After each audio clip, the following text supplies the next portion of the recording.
this new bout of volatility this morning. Is there a why to the down this morning? Well, I think, you said it. Once you have volatility, it's hard to sort of put it back in the bottle. Looking at the futures, it is important to point out that futures can sometimes give you a false signal, a head fake. That said, when you're looking at them down 2% like this, it's hard to imagine a cash open that's high. One of the inside baseball headlines this morning is David Einhorn of the hedge fund world having a struggling year and struggling month. How much of this is people not what they want to do, but they're forced to do things? I think that there's a lot of that. Obviously, there's a lot of portfolios that target a certain amount of volatility, and once you start seeing swings like this, they're sort of, trading off of signals that aren't necessarily fundamental at all. They're rather, rejiggering their portfolios to account for this volatility. Let's look at the markets through the prism of a former central banker. This is central bankers tell us person to person that the markets don't matter. Janet Yellen's in a tough position, isn't she? She has a public persona, as you've had one before. There's things she's not allowed to say. Were you ever worried about the markets as governor of the Bank of Israel? Of course.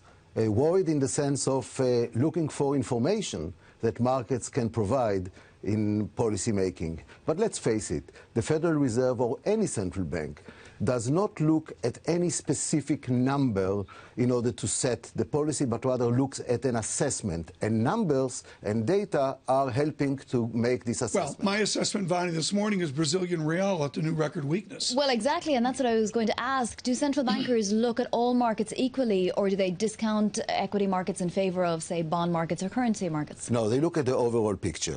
And the key question they want to know, for example, the Federal Reserve, they ask, where will GDP go? Where will inflation go? Where will unemployment go? Where will labor markets go? And in this regard, they ask, and what happens in the rest of the world that can help us in answering this question? And a lot of things have happened in the rest of the world recently, whether it is in China, whether it is in commodities, and we'll get into it. Michael Regan, how correlated are the markets right now? You got fancy Bloomberg functions at your desk. Do you know he has 8 screens? He has NW screens. He has NW screens. One just watch you, Tom. The rest of one is just on me. Thank you. Boy, does he know what to say. But and Bonnie's Twitter is the other one. Within that, are we correlated this Tuesday morning? Yeah, especially obviously China is become very correlated to the U.S. One thing I want to get back to something you said about Einhorn being down 5%. He beat the market last month, at least. It was down 6.5%. And what's interesting is hedge funds actually are, this is the time hedge funds come back. They're actually down about half as much as the markets are this year. So markets are correlated, but there is also this opportunity if you are an active manager where, everyone had piled into passive funds for the last few years. And now this is sort of the big test of active management. Well, can you pick stocks? I want to rip up the script right now with Michael Regan on oil and the dollar. Dr. Frank, when we look at oil, would you suggest that OPEC and particularly Saudi Arabia decided yesterday to put a bid underneath oil? I'm not sure, and I'm not familiar with this kind of issues. But the important point to note is that at the end of the day, prices are determined by long-term supply and demand considerations. You can manipulate it from time to time. You can put a stop to supply or increase supply. But by and large, the key point that what we are seeing recently is that markets are globalized, that what happens in one part of the world is showing itself in other parts of the world, and it is misleading occasionally to identify cause and effect immediately in a very narrow context. Would you suggest that OPEC is not as powerful as the lessons learned from 1986 when they faced Of course, because there are so many more suppliers, there are so many substitutes that are there, so the entire area, as a result of competition, is much more competitive.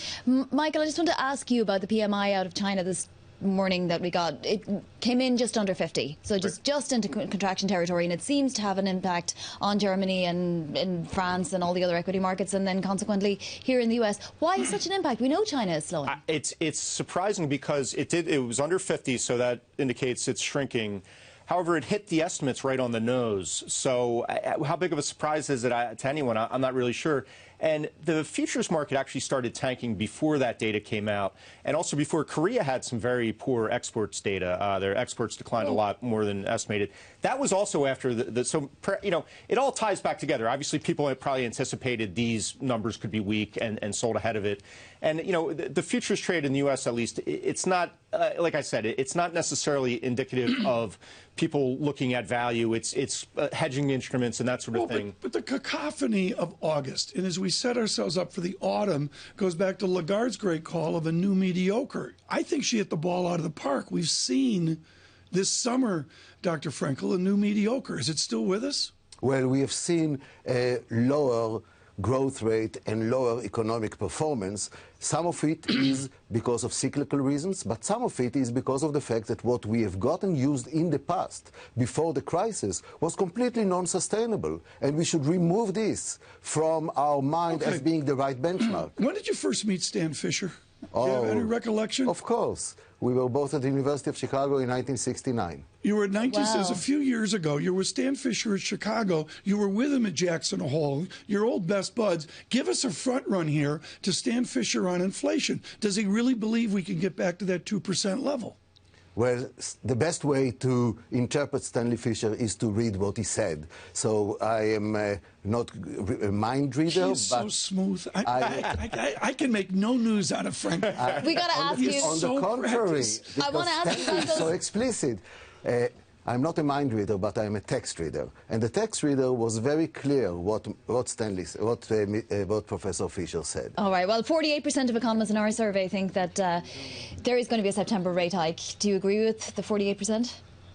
Well, I think that, again, with a longer-term perspective, when we will arrive to 2017, and we will ask, was the rate raised in September or in December, and the answer would be, who cares? That's on the fundamental point. 2015, though. Of course, yes. Of course, markets care, and the reason is that indeed rates need to rise. They need to rise because they are in the wrong place from the longer-term perspective. Dr. Frankel will continue with us. Mike Regan, thank you so much.